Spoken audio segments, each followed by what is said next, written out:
Hi everyone, it's Jerry. I have a sharp, rapid game to share with you, played on lichess September 24th. Time controls 10+3. On the white end, LeelaKnightOdds, no queen knight. Playing against Grandmaster, username former player. Alright, Leela begins with the birds, opening, and several pawn advances to start this one off by Leela. All right, here comes our first piece development, and back we go with the pawn play, e3. Black looking forward to quick opening of the position, e5. Bishop questioned, early minor piece imbalance, and we continue with g4. Bishop d6, this obstructs the queen's view of d5.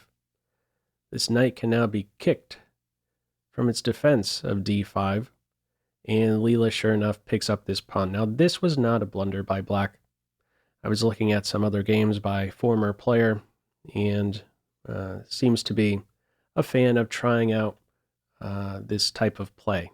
Gambit a pawn in the opening phase, and you play on your better developed pieces, and maybe these open lines help spark further simplification.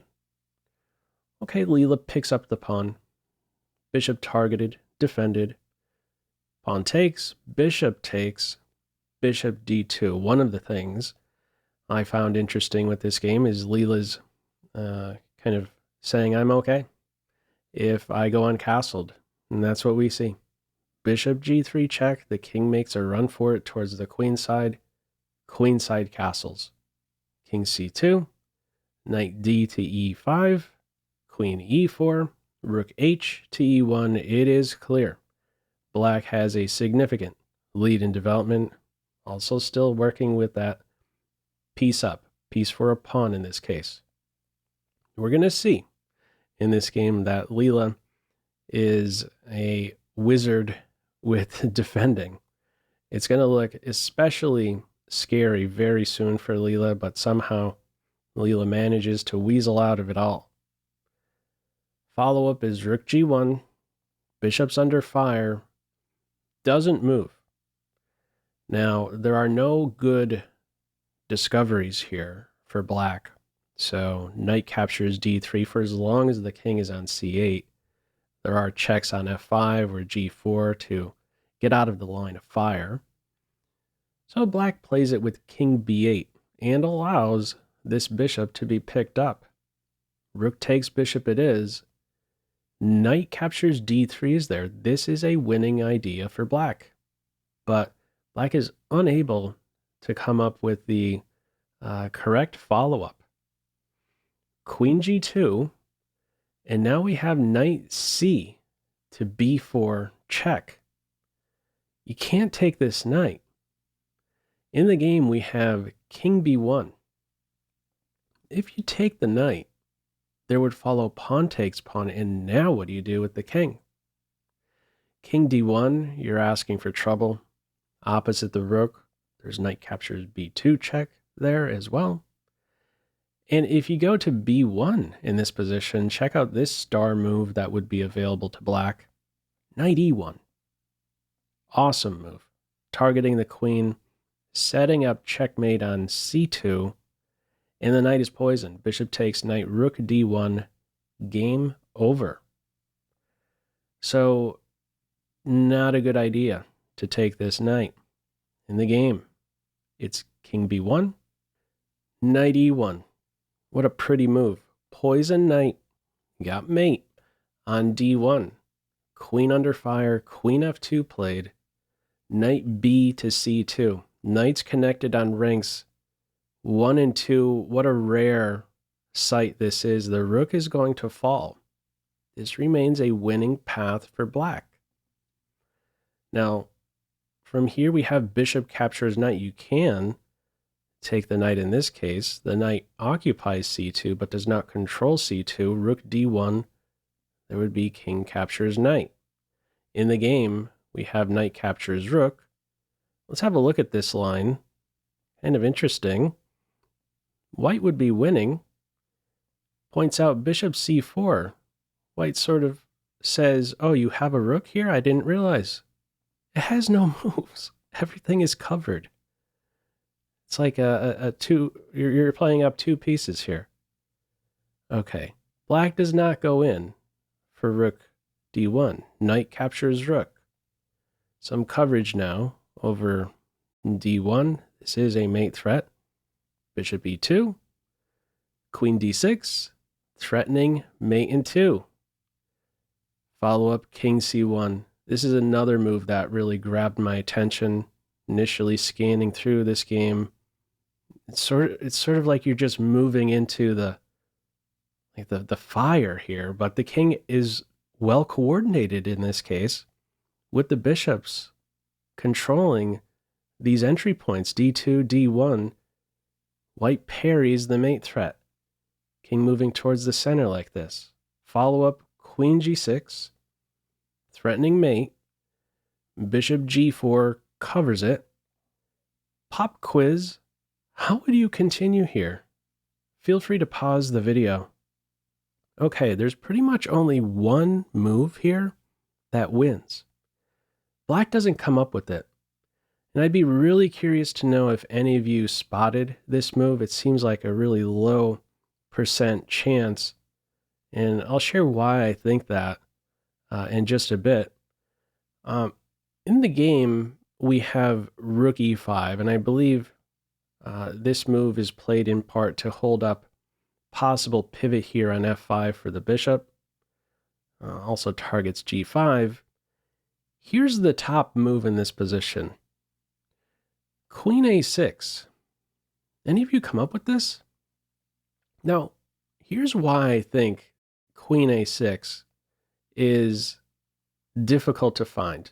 Look what the queen did previously. Queen d6, queen g6, and now all of a sudden, this is your first moment where this square is available. The bishop doesn't control it, and now you shift over like this to a6. I don't know, who's finding this?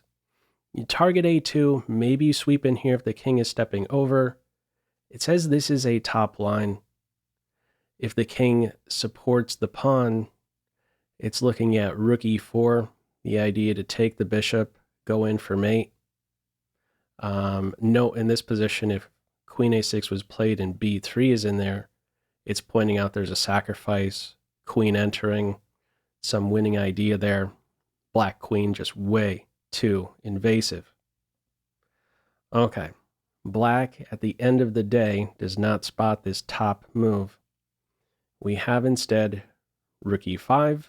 It's no longer winning for black, evenish, and not long off from now, white will be winning. We have now c4, opening up a perfect square for the bishop. Follow up queen e4, b3, rook d3, king b2, holding up any sacrifice idea on b3, and also you're ready to collect the knight. Black's play from here, rook captures pawn. Now, if something else was tried, crashing through on e3, I had a look at this line. This would be winning for white because in the end, there's bishop d2 targeting the rook, and you could punch back at the bishop, but there would be a timely check, and then next up, you pick up the knight, and white's going to go on to win that one. The two bishops outweighing the rook and pawn. Okay, so this is a reason why we're maybe not seeing black crash through on e3. We have here rook captures g5.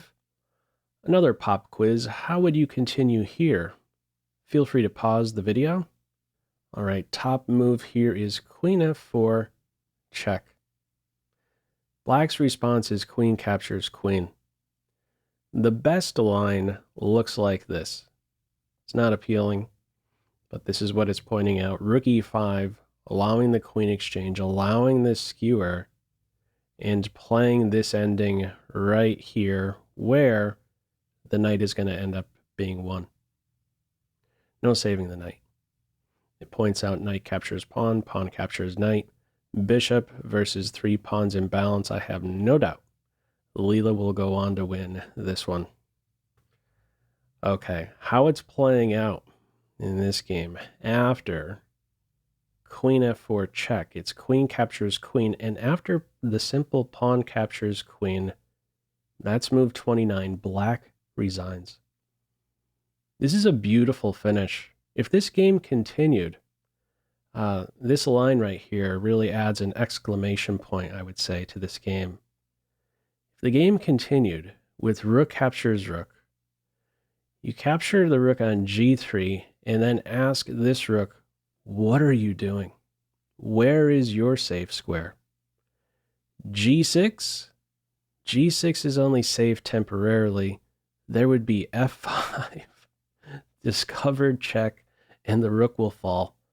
Next, Leela is a wizard. What a beautiful line. Okay, only a 29 mover. What are your thoughts with this game? Feel free, as usual, to leave any feedback to this video in the comment section below. I hope you enjoyed it and maybe took a thing or two away. That's all for now. Take care.